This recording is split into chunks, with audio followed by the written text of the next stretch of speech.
Good morning, everybody. How's it going so far? Having a good time? Good. Whoops, we're getting ahead of ourselves here. Okay, so I wanted to start by talking a little bit about IBM, the itty-bitty machine company, just to give you a sense of what it does for those of you who may be wondering.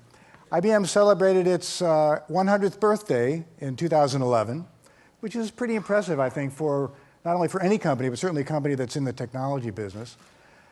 We go to market in the B2B space still, so not a lot of consumer presence, but we provide business solutions based on hardware, software, and services.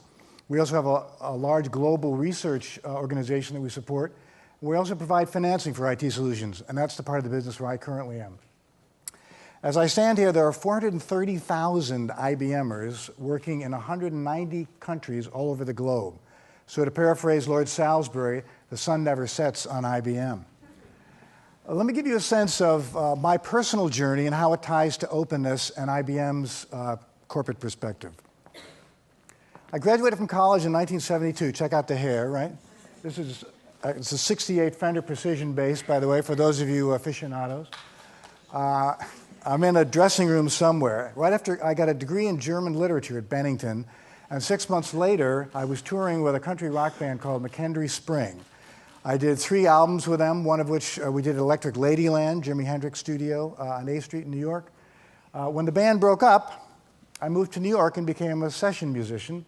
I did 2 tours and a live album with Robert Palmer. We did this album in London. I played at the Meadowlands with Chuck Berry with no rehearsal. He turns around and goes, "You guys know these tunes, right?" I'm like, "Sure, Chuck, whatever, man, count it off." Played with Bo Diddley at Danceteria and The Bottom Line, and subbed on Subbed on Cats. I played at CBGBs and punk bands. You kind of do whatever you have to make a living as a musician. Came home after a tour one time, said to my friends, "How do I sleep in my own bed? What do I have to do to get off the road? Another Holiday Inn, I'm going to go crazy." They said, "Jingles, man, you got to get into the jingle business. That's where the money is." So I first broke in as a player, as a bass player, then as an arranger, a composer, and then a producer.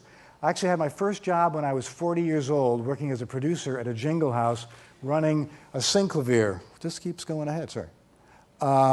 Which is this instrument pictured here. It was the state-of-the-art digital musical instrument at the time, cost $250,000. A guy who'd been the musical director for the Four Seasons was starting a jingle house, asked me if I'd be a producer. Did a lot of radio and TV spots. Probably the most famous one, the one that you might know, is I sang and played bass on the first Kit Kat jingle. "Give me a break, give me a break. Break me off a piece of that Kit Kat bar." The residuals were great. I mean, you get checks every time they play it on the air. But the jingle biz became a little bit paint by number. So I took my jingle producing skills and moved them to the web. About 1995, there was this new wacky thing called the internet, the World Wide Web. I said, I bet that's going to have global socio-cultural impact and be a pretty interesting space to be in. And I sort of know how to deal with people and with technology. So I became a web producer and worked at a couple of seminal interactive agencies in New York, CKS Partners and Eagle River Interactive. Then, much to my surprise, in 1998, through a friend, I got an offer to interview at IBM for their fledgling corporate internet programs division. And I was like, me at IBM? What am I going to do at IBM? But this friend said, just go and talk to my VP. I think you'll find it at least an interesting conversation. So I went in, met with this woman, and I gave her my resume. It has 20 years worth of music in it, otherwise there's a big hole. So she's reading it, yeah, and I launched into my disclaimer. Listen, I was a rock and roll guy. I played in clubs. I played with Robert Palmer. I, hang out late at night in bars. And she's like, no, it's okay. I get it. She said the same, and this is very telling, I think, about IBM. And you might not think this, but she said to me, the qualities that made you successful as a freelance musician will make you successful at IBM. You're going to have to be a creative problem solver. You're going to have to be resourceful and resilient. You're going to have to be comfortable with ambiguity. You're going to have to work across disciplines. You're going to have to be aware of multicultural aspects. Can you start next week? And I'm like, what? Anyway, 15 years later, I'm still there. I've had a series of different jobs. I've worked as a strategy consultant in communications at headquarters and in the line of business. I'm driving social media adoption at IBM. I've also designed and produced events in virtual worlds. This is my avatar, Christopher Express in Second Life. If you're ever in World, offer me friendship. I'll take you up to my office. I have an office on a skypod above Almaden Island, show you some cool stuff. But let's talk about IBM in the context of openness. Just some points to make to give you a sense of how this is working. In 2005, IBM was the first Fortune 50 company to publish corporate guidelines for employees around blogging. Similarly, 2010, we established social computing guidelines. Again, keeping the messaging on strategy, they're closely tied to business conduct guidelines, but they've got to drive the business model as well. But we realize that there's value in these tools, and they should be used responsibly. More tools. This is a screen grab of something called IBM Connections. It's a cloud-based tool that anyone at IBM can use. It's free. The design conceit is that of communities. So there are probably tens of thousands of communities across IBM. You can plug in widgets to provide wikis, bookmarks, events, activities, ideation blogs where you can put ideas and have people vote on them.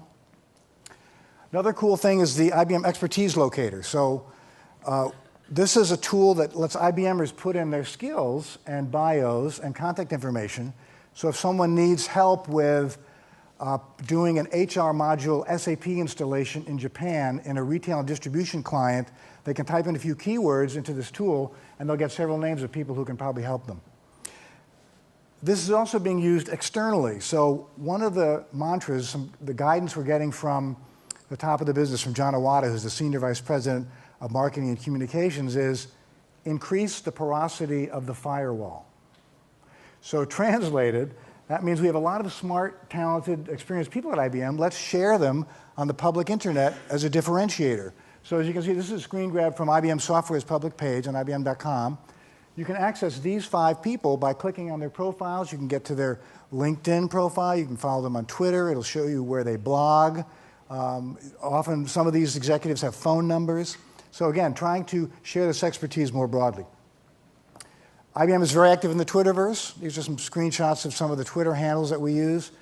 They range from supporting large parts of the company. There's IBM Software has a Twitter handle, down to very niche kinds of focus areas around events or announcements or published thought leadership.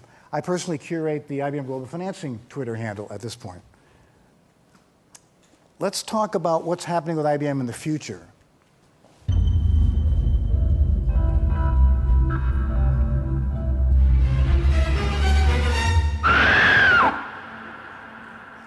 Hello, my name is Watson.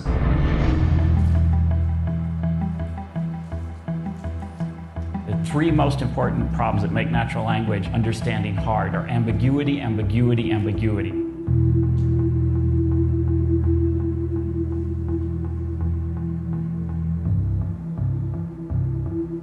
This is Jeopardy! Yes, Jeopardy. So 2 years ago, Watson went head-to-head with the 2 reigning grand champions, Brad Rutter and Ken Jennings. And as you can see by the numbers don't lie, they were beaten quite soundly by this IBM computer, which is able to parse like 200 million pages a minute. I think it can translate 500 gigs of data in a second. So it was trained to learn the nuances of Jeopardy questions and how to answer them. We're now using this technology in a bunch of practical applications. Memorial Sloan Kettering is using an instance of Watson to help drive research around in their oncology department, specifically lung cancer, looking to use this as a digital diagnostician, if you will, better diagnoses, better patient outcomes. We put an instance at RPI. They're using it to drive research. All right, here for RPI. We're helping Citi manage the huge volumes of data to deliver better customer service and client experience. So that's IBM in the new era of openness. I hope you found this interesting. Enjoy the rest of TEDx. Thanks very much.